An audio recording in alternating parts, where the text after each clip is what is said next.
Tape versus wraps.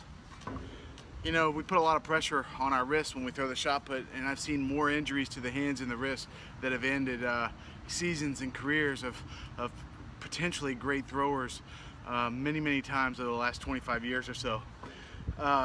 Tape, nice 1-inch or 2-inch tape, great opportunity, great fallback if you don't have a nice wrap. I see more and more kids now prefer the wrap over the tape because they can make adjustments to it during the competition. Me personally, I'm still a fan of tape because I can make it as tight or as loose as I want, and it tends to open up over the course of the competition or as I start throwing into something that's a lot more comfortable than the wraps. But that's a personal preference thing.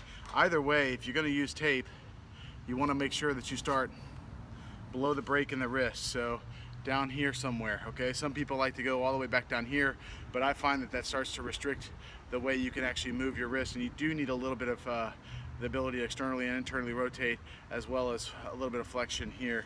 So I like to start right about here, wrap around, keep that base, go 2 or 3 times pretty tight right at the bottom, and then work my way up a little bit by a little bit by a little bit. Now, one of the secrets here is that you can come up here pretty far on the back of your wrist, but you have to stay below the break here. So you can wrap up a little bit higher and then pull it back down. So it kind of looks like this. So you keep working up and down, up and down, up and down, and then work your way all the way back down the wrist. Now, that's going to be good for a full practice or a full competition. You may want to re-wrap a little bit as you go along.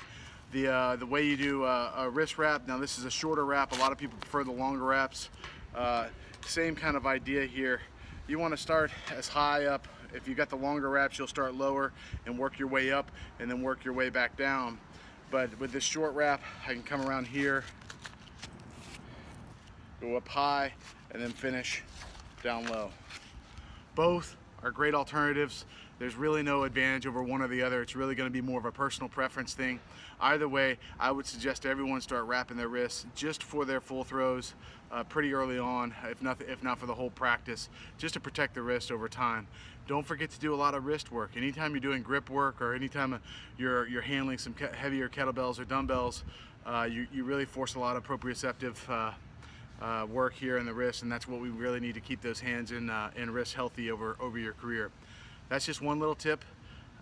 Use it and you'll see some great performances as you get older, as you grow more comfortable with the tape and the wraps.